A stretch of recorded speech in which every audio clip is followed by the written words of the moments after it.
everyone, my name is William Amzalag and I want to welcome you to our 9th episode of Jeunesse Longevity TV. Jeunesse, we are redefining youth.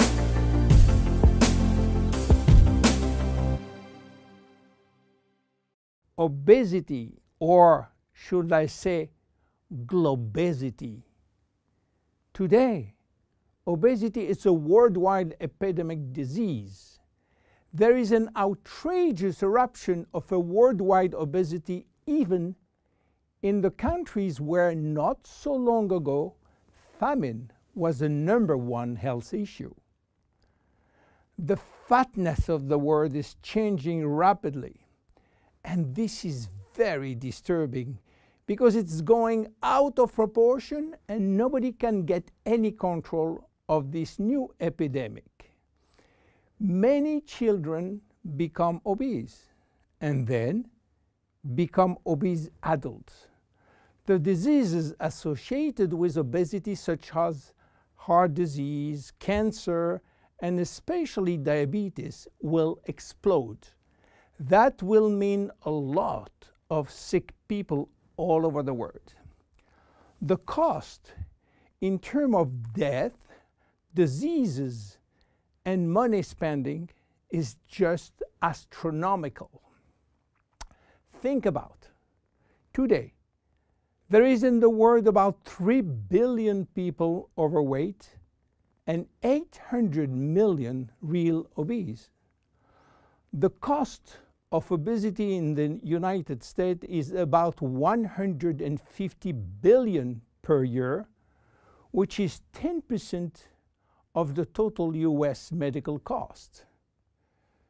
So what is the difference between overweight and obese? Overweight means that you gain only a few kilos above standard, from 1 to 15 kilos for adults. Above this threshold, you're considered as obese. If you wish to get more detailed information, then you have to calculate your BMI, which means your body mass index, by using the following formula: your weight in kilo divided by your height in square meters. If your BMI shows score under 18.5 per square meter, it means that you need to gain weight. You are underweight. If it is between 18.5 and 25, you are in normal standard. Between 25 and 30, you are overweight, and above 30, you are qualified for obesity. Note that BMI is a standard tool which do not apply in extremes like very tall people or very small people, and also should be adapted to children. Why people become obese? It is very simple in theory, but become more complicated when we reach fat metabolism. We are gaining weight or fat when we eat more than we spend in terms of calorie, or when we spend less than we eat in terms of calorie. So how do we get energy? The body will get energy only from the food, knowing that 1 gram of carbohydrate will release 4 calories, same for proteins, but 1 gram of fat will release 9 calories. So all depend on how much you eat and what kind of food you eat. If the food is rich in fat or in protein or in sugars. Now, how do we spend energy? There are 3 ways to spend energy. The first one is what we call basal metabolism, which is the necessary energy required to get our body working and all our million of chemical reaction working and working properly. This requires approximately 1 calorie per kilo and per hour. So if you weigh 60 kilo, you will spend in 24 hours 60 multiplied by 24 equal 1,440 calories per day. And this is good news because you have no control on that. The second spending is the necessary energy to fight against heat or cold. And these depend on the environment and the way that you are protected against heat or cold.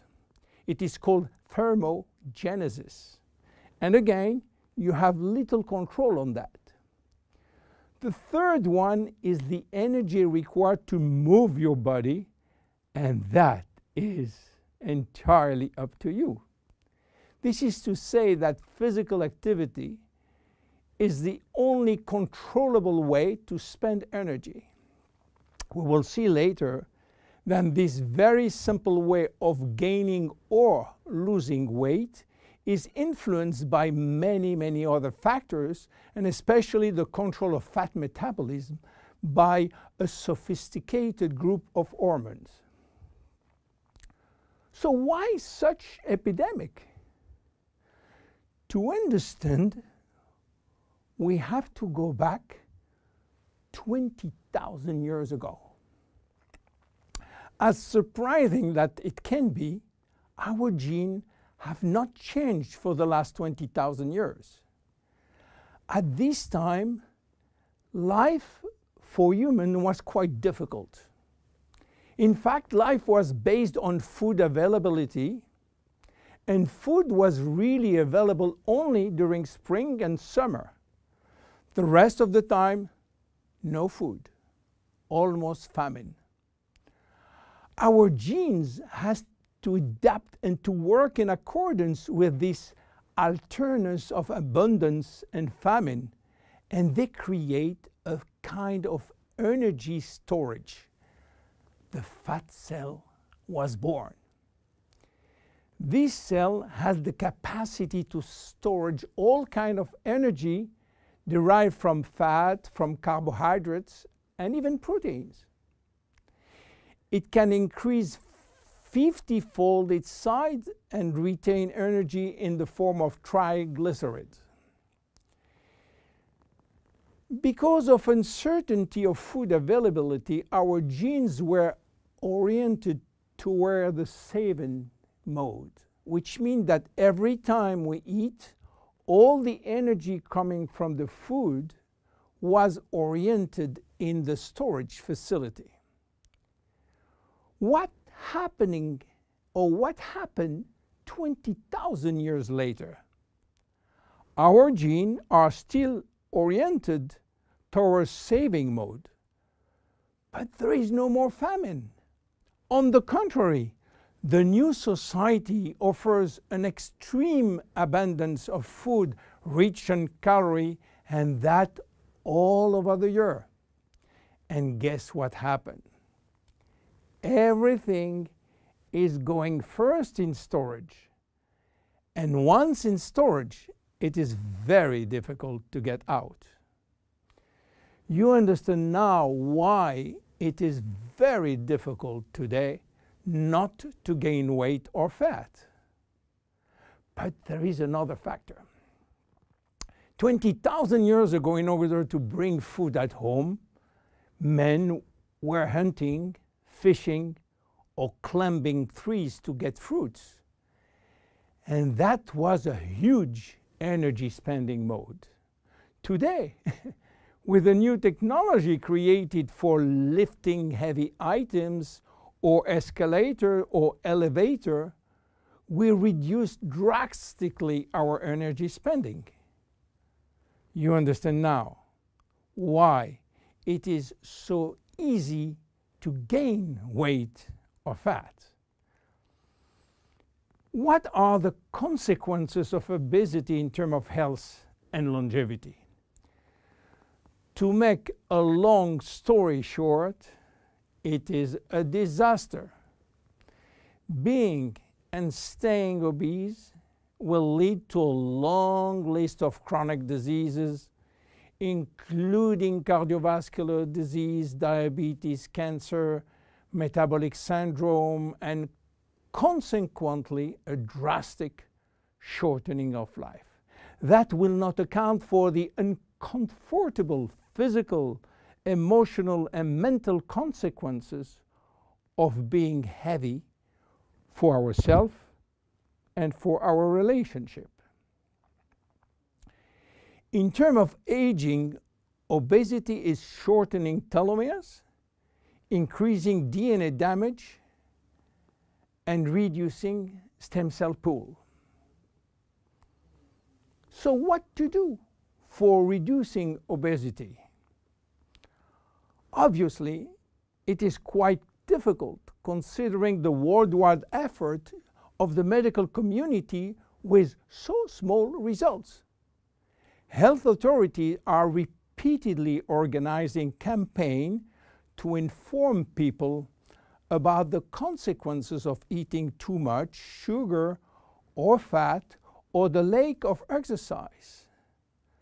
But the food industry until now do not help and still putting on the market food rich in bad sugar and bad fat. The first step is to be convinced that improving your lifestyle, which means improving your nutrition, your physical activity, managing your stress and your emotion, in order to stop impulsive eating, will be a very good action to preserve your life and your longevity.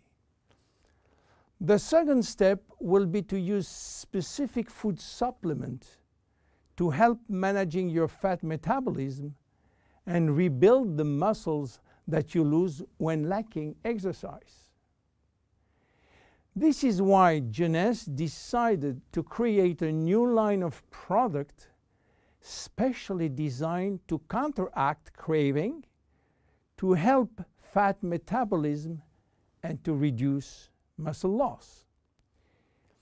Be with us in our next episode dedicated to the Zen body line. My name is William Amzalag, and I will see you on our next episode. Thank you.